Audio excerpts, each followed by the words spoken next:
हाथ ऊपर करके मेरे साथ बोलिए, बजरंग बली की, बजरंग बली की। ना शाहरुख खान ना सचिन तेंदुलकर इस वक्त देश का अगर कोई सबसे फेमस इंसान है तो वो है प्रधानमंत्री नरेंद्र मोदी, जिनके नाम पर ही लोग जय जयकार लगाना शुरू कर देते हैं। इसमें कोई शक नहीं है, जब तक मोदी हैं तब तक देश के प्रधानमंत्री के रूप में हम किसी और को नहीं देख सकते। लेकिन वो कहते हैं ना कि हर एक चीज का अंत कभी ना कभी होता है, और इसी तरह मोदी की लहर का भी एक दिन खत्म हो जाना है। पर सवाल ये आता है कि जब ऐसा होगा तो क्या होगा? कौन प्रधानमंत्री की कुर्सी पर बैठकर उसकी शोभा बढ़ाएगा? क्या अगले प्रधानमंत्री राहुल गांधी होंगे या फिर योगी आदित्यनाथ को लोग प्रधानमंत्री की कुर्सी पर बिठाएंगे? आज के इस वीडियो में मैं यानी आपका दोस्त फैक्ट मंत्रा इसी बारे में आपसे बात करने वाला हूं। बस मेरे साथ वीडियो के बिल्कुल अंत तक बने रहें।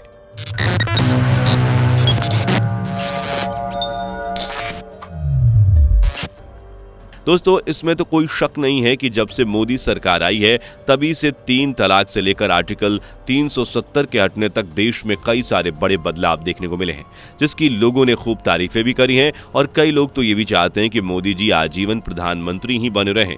पर जैसा कि हमने आपसे पहले ही कहा था कि हर एक चीज की एक सीमा होती है, उसका एक अंत होता है। ऐसे में प्रधानमंत्री नरेंद्र मोदी के बाद देश की बागडोर किसके कंधों पर आएगी और वो कौन होगा? कौन देश का सारा कारभार संभालेगा और देश का प्रधानमंत्री कहलाएगा? अब दोस्तों, इस सवाल का एग्जैक्ट जवाब देना तो सही नहीं है, लेकिन अगर विधानसभा चुनाव पर नजर डाली जाए तो थोड़ा बहुत अंदाजा जरूर हो जाता है। अगर अब उत्तर प्रदेश की बात करें तो वहां पर योगी आदित्यनाथ की सरकार को गिराने के लिए समाजवादी पार्टी और कांग्रेस ने एड़ी चोटी का बल लगा दिया, लेकिन वो कुछ उखाड़ नहीं पाए। और इसकी सबसे बड़ी वजह थी मुख्यमंत्री की कुर्सी पर बैठे योगी आदित्यनाथ, जहां लोगों ने पार्टी के नाम पर वोट नहीं दिए थे, बल्कि पार्टी को संभालने वाले योगी आदित्यनाथ को देखकर भारतीय जनता पार्टी पर वोटों की बरसात की गई थी और योगी जी दोबारा से मुख्यमंत्री की कुर्सी पर बैठ गए थे। हालांकि उत्तर प्रदेश में चुनाव के दौरान रैलियों में प्रधानमंत्री मोदी जी ने भी योगी आदित्यनाथ का खूब साथ दिया था, जिसकी वजह यह भी है कि वह विधानसभा चुनाव के जरिए लोकसभा के चुनाव को टारगेट करना चाहते थे, ताकि साल 2024 में जब चुनाव हो तो वो जीत की हैट्रिक मार सके।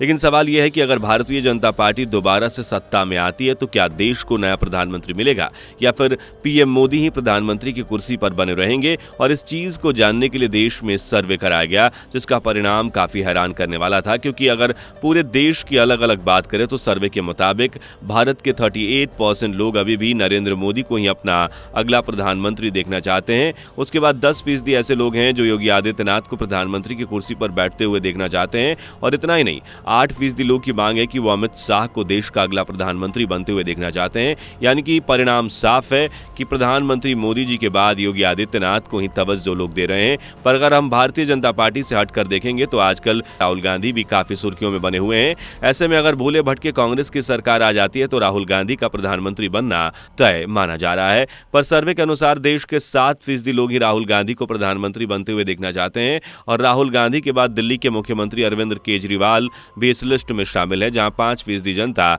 उन्हें प्रधानमंत्री की कुर्सी पर देखना चाहती है। सोनिया गांधी और ममता बनर्जी को भी 4% लोग प्रधानमंत्री बनते हुए देखना चाहते हैं। वहीं मायावती, अखिलेश यादव, शरद पवार, उद्धव ठाकरे और नीतीश कुमार को प्रधानमंत्री की कुर्सी पर लगभग 2% लोग ही बैठते हुए देखना चाहते हैं। देश क्या सोचता है ये तो आप समझ गए, लेकिन बीजेपी के हालातों पर नजर डाली जाए तो इंडिया टुडे ने एक सर्वे किया था, जिसमें लोगों ने अपना एक अलग ही नजरिया पेश किया, जहां प्रधानमंत्री मोदी के बाद सबसे ज्यादा 30% के करीब लोग अमित शाह को अगला प्रधानमंत्री बनते हुए देखना चाहते हैं। पार्टी के स्तर पर उत्तर प्रदेश के मुख्यमंत्री योगी आदित्यनाथ को केवल 21% लोगों ने प्रधानमंत्री के तौर पर चुना है। और इन दोनों के बाद पार्टी में 5% लोग नितिन गडकरी और निर्मला सीतारमण के पक्ष में देखने को मिले।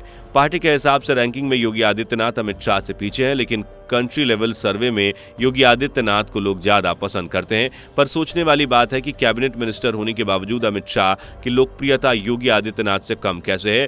क्यों लोगों को अमित शाह से ज्यादा योगी आदित्यनाथ पसंद है?